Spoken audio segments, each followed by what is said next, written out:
Today I'll be talking about corporate transformations, and this topic I have been extensively researching lately. So basically, what is happening with the exponential growth in technology, the deregulation or the regulation of industries, as well as consumer behavior changes, all of these factors are disrupting the environment that we live in, and as a result, companies transform. And usually, when companies transform, if you want to analyze them, you can take a three component approach. The first one is you can look at their business model, how they transformed it. The second one is their organization, how did they transform internally the organization. And the third one is digital transformation, or using digital to accelerate your transformation. I will not be talking about the second and the third. I'll be just concentrating on the business model transformation and discussing with you the use case of Pepsi during the days of Indra Nooyi.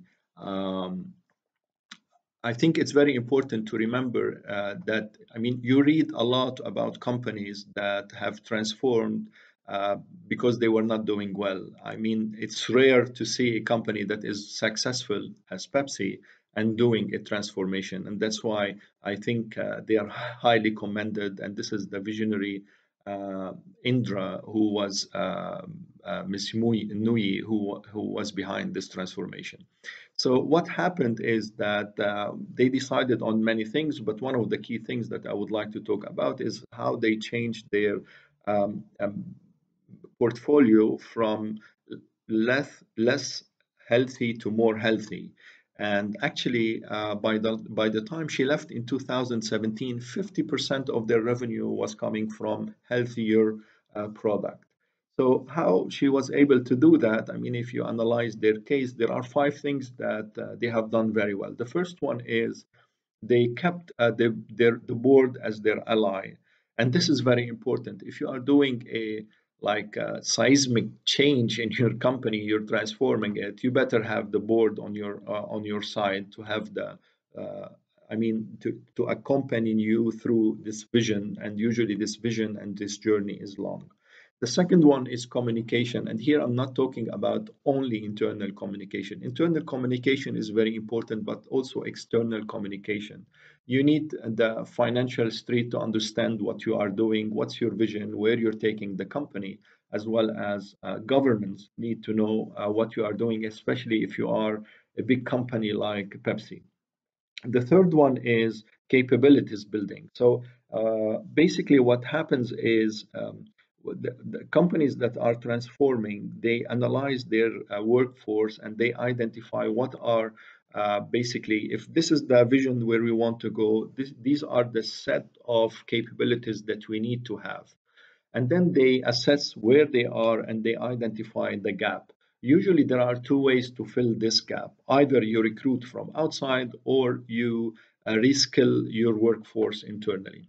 Now, I advocate recruiting from outside if basically you are missing an immediate capability, a capability that you need to accelerate things. And usually it's around digital, and I understand recruiting from outside to accelerate that.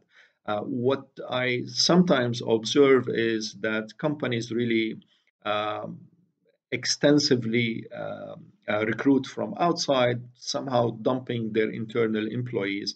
And this is where I have a fundamental issue with that. I truly believe that companies within, the employees within the company, they understand that, they understand the culture, they understand how it operates. Companies have to reskill those employees to make sure that the gap is filled by time. Now, number four is, and this is very specific to the case of Pepsi, is because they were talking about a product that is less healthy versus a more healthy product, they have used science-based argument in their engagement, in their outside engagement. Um, the fifth point relates to culture, and here it's very important to mention it. No matter how genius is your business model transformation, um, no matter how much money and time you invest in digital activities or in your digital transformation, if your employees and if the culture, I mean, if you don't succeed, I mean, by winning the hearts, shifting the minds, and mobilizing the hands of your employees, you will not be able to survive your transformation journey, or you will not have an optimized result by the end of your journey. So to recap, we're talking about 5 points that Pepsi has done: board, communicating internally and externally, developing the capabilities, and here I'm highlighting reskilling the workforce internally. Fourth is using facts based on science. And fifth is shaping the culture, very, very important. Thank you very much.